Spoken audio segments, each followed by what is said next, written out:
This is episode 130 of Zen and the Art of Real Estate Investing with my guest, James Hwang. James is a midterm rental aficionado. That's how I'd start it because he's gone crazy in this space. Oncology pharmacist by day, real estate investor by night, and that really means renovating real estate projects at night. James, welcome to the show. Thanks for having me. I'm excited. Yeah, I'm excited to talk to you and glad we met. It's so funny. We live right near each other, but didn't I meet you for the first time at BP? We were like connected on social, but we bumped into each other at BPCon in October. Yeah, exactly. When I saw you, I think outside of one of the sessions, I Yeah. was telling one of my partners, Frank, I was like, "Oh, that's Jonathan Green. I got to go talk to him, but he's on his phone." All right, let me just give him a second because I don't want to bombard him. But I was like, no, I have to talk to him. There's not a lot of people that are bigger in the bigger pocket space that also are local to me. Local. So I Yeah. was like, no, I gotta. I'm glad. I was probably just using my phone to try to have other people not talk to me, but then I knew you. I knew your face from Instagram. I'm like, wait, I know you. I know you. So that was really good. And I think that we were talking when we were there. It's like you understand the scale of real estate investing when you go to an event like that. Was that your first major event or had you been to ones before that? No, that was my first major one. So it's like a good bucket list item.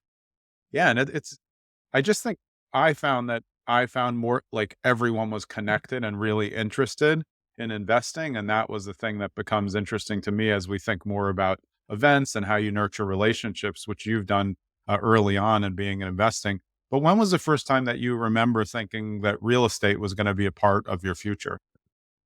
So it probably goes back during like the pandemic when, we're all shut down and stuff. Yeah. And I had some coworkers who mentioned, bigger pockets and real estate investing. And so that's when, like ball started to kind of roll for me. But before all of that, like my life was just completely on one side of the spectrum where my parents, we've house hacked a duplex for over 30 years, but that's also come with nothing but like problems and all these other issues, and they used to own their own dry cleaning business and like that's been tough. So what I've seen was a lot of struggle and a lot of stress and stuff like that. So I wanted the complete opposite. So I was very conservative and like my finances and never wanted to start a business like my parents, Mm. never wanted to be a landlord. All I wanted was to have enough money so I could just ride off into the sunset with as little stress as possible. And that was something that that was kind of like my ethos. I just want to be calm, cool, and collected and not worry about anything. So let's talk about the first property. How did you figure out what you were going to buy at the time and where did the money come from? Because that's always, I think, for first investment, you're trying to figure out how am I going to finance this or what am I going to do? And then what was the vision? Because then we'll go where it went, which might not have been the same vision. Yeah. So I immediately knew I wanted to buy a small multifamily. And in my head, back when you're listening to all these podcasts and people are saying, oh, yeah, I bought a four family, I bought a four family, I bought a four family. I'm thinking, oh, that's what I want. And the numbers always look much better that way. Right. Yeah. And so that I was like, using the realtor at the time, I drew a map of, pretty much Bergen County because I had my non-negotiable was I'm driving to the city every Mhm. single day for work. So my commute time is extremely important and I need parking because I obviously have a car. And, plus I want like a quad. You're not going to see that in Bergen County. Yeah. And eventually, I was told you need to And if keep your you did, that price point be pretty steep. exactly. Yeah. I was just told, keep an open mind, just you can figure everything out like along the way, but if you pigeonhole yourself into this small box, you're never going to be able to buy anything. And so we stumbled upon a triplex in Bloomfield, and that listing in particular only had three pictures. Two of them were the same pictures of the back of the house, and one Yeah. was the front. And so it was Real estate agents at their best. it was crazy. And the Yeah. thing is, at least the first floor, it was a triplex, and the first floor was very presentable. So I don't even know why they didn't even put any pictures. But you know what? That's like the case. And that was, we went under contract December of 2021, I believe. So it's still during like the crazy, you Yeah. got same day offers and stuff. And by then I got really good at analyzing properties and learning how to evaluate, like the markets and all that stuff. And so it was the very first property that turned green in the calculator, you Yeah. know? Oh my God, is this It even works. Yeah. crazy? But there's also a reason why it works out. And that's because it needed so much renovation. Um, but yeah, so like, you know, I was able to get the funding for that through the stock market, actually. And Yeah. so when the market started to tank, I had money saved up and I just threw it into my Robinhood account. And next thing I know, it's just skyrocketing like crazy. And so with all the knowledge that I was gaining and then just seeing like the money piling up, I said, you know what, this is the opportunity for me. Um, like I'm in a good situation. I obviously have like a good paying job. And so my worst case scenario is still really good. With the first 3 family, what was your intent? Were you thinking midterm rental? Because it was peaking then, it was just starting to be a thing. Yeah. So like back then there weren't too many resources. And then in order for you to learn about midterm rentals and all that stuff, you had to go from, you would get small snippets of information from these random resources, YouTube content, or there were no books at that time. Yeah, oh, it was the end of 2021. 30-day stay wasn't even out yet. That was, like, in 2023 even maybe, or end of 2022, I think. Yeah.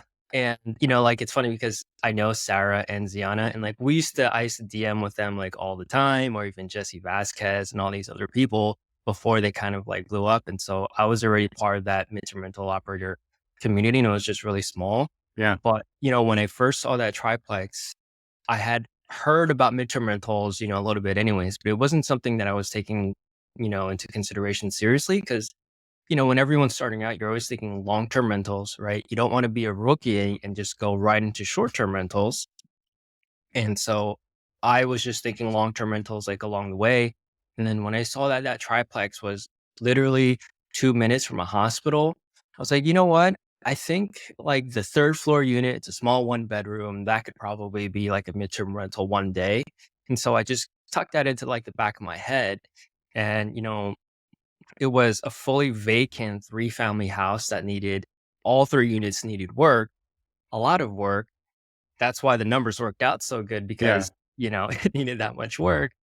And so we renovated the 3rd floor, 2nd floor, and put long-term tenants in there. And then with the last unit, the entire process just took so long. And so my original intent was to house hack. A year later, like I'm still not even done. Yeah. And so I was like, you know what? Let's just furnish it. Let's, put some furniture in there. Let's try out this whole midterm rental thing. And, had our first midterm rental tenant I think it was like 3 weeks before we even finished. And I was sending her pictures of, please excuse the drills and all this construction equipment, but Yeah. you notice some of the furniture that we started furnishing with. And so, you know, even with that, I was able to get my first midterm rental tenant. And then like the rest is kind of history. But originally the intent was, just be a long-term rental, hold on to it for however many years, use the equity to buy like the next property, kind of go on towards that like, projection. Um, and then, never in my wildest dreams did I think that this whole thing that I tucked in the back of my head called midterm rentals would actually become a thing, and actually become like a business operation for us too. And, like I think I was just open minded to everything. But I think that's the one of the lures of the multiple units, especially as you get higher, is that you can hybridize your own property. You can take 2 long-term rentals because somebody needs it and they're good tenants. They're gonna be solid. You'll never have to talk to them at all. There's no changeover.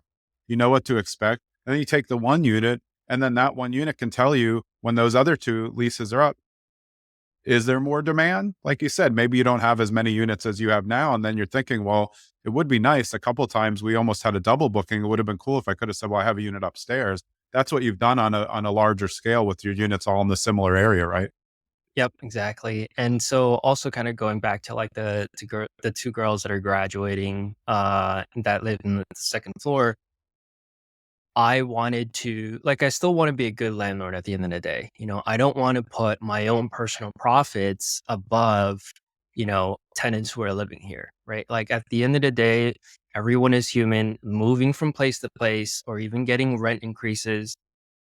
It's not something that, is easy to deal with. And so there's a real part of being a landlord and having the privilege of being able to charge rent, right? And so uh, I want to do the right thing all the time as much as possible. So when I had opportunities to maybe convert to midterm, I didn't. I kept them, and it's been good because I've been so busy with everything else that having turning into yet another midterm rental would have just caused a lot of stress. But I think they may be moving out this summer. If they do, then I'll turn into midterm rental because I obviously have that option.